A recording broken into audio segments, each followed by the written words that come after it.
Pernah nggak kamu ngerasa capek banget, tapi bukan karena fisik, melainkan mental? Kayak semua tuntutan datang sekaligus, mulai dari nilai bagus di sekolah, ekspektasi keluarga, sampai harus tetap kelihatan keren di sosial media. Kalau iya, kamu nggak sendirian. Banyak banget dari kita yang ngalamin ini, tapi jarang ada yang benar-benar ngerti apa yang terjadi. Fakta pertama yang bikin kaget. Menurut survei global, 62% Gen Z mengaku sering merasa cemas dan stres karena tekanan hidup. Ini angka tertinggi dibanding generasi sebelumnya. Kok bisa? Jawabannya ada di tiga aspek utama. Akademik, sosial, dan keluarga. Kita mulai dari akademik. Dunia sekarang nggak cuma nuntut kita buat dapat nilai bagus, tapi juga punya segudang prestasi. Masuk kuliah favorit, ikut organisasi, magang di tempat keren, semuanya seolah jadi standar sukses. Tapi di balik itu, banyak dari kita yang ngerasa lelah dan nggak cukup baik meski udah usaha mati-matian. Pernah dengar istilah imposter syndrome? Itu perasaan nggak layak meskipun sebenarnya kamu udah mencapai banyak hal. Dan ini umum banget di antara kita. Lanjut ke tekanan sosial. Di era media sosial, hidup jadi kayak perlombaan yang nggak ada ujungnya. Harus selalu kelihatan, bahagia, keren, dan sukses. Padahal, nggak ada yang tahu apa yang sebenarnya terjadi di balik layar.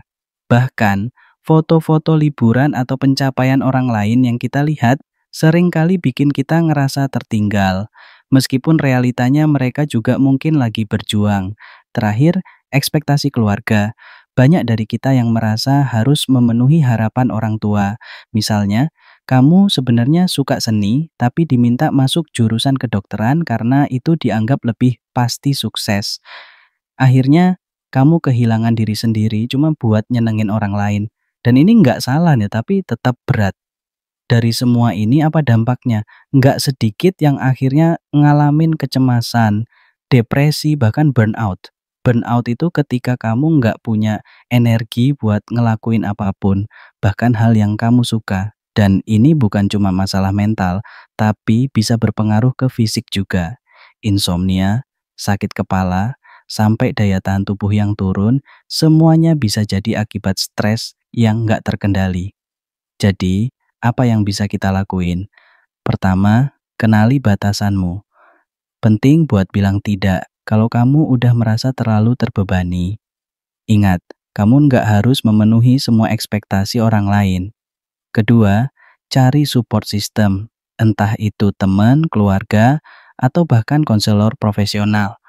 Kadang, cuman ngobrol aja udah bisa bikin perasaan lebih lega. Ketiga, belajar self-care. Ini bukan cuma tentang skincare atau me time, tapi benar-benar merawat dirimu sendiri, termasuk mental dan emosional. Misalnya, meditasi, olahraga ringan, atau sekadar journaling buat nulis perasaanmu. Dan yang nggak kalah penting, berhenti membandingkan diri. Fokus sama perjalananmu sendiri, karena setiap orang punya waktunya masing-masing. Jadi, buat kamu yang lagi ngerasa overwhelmed, ingat, kamu nggak sendirian dan kamu lebih kuat dari yang kamu kira. Kalau video ini ngebantu atau kamu punya cerita yang sama, share di kolom komentar ya. Jangan lupa buat like, subscribe, dan aktifin notifikasi supaya nggak ketinggalan video-video inspiratif lainnya.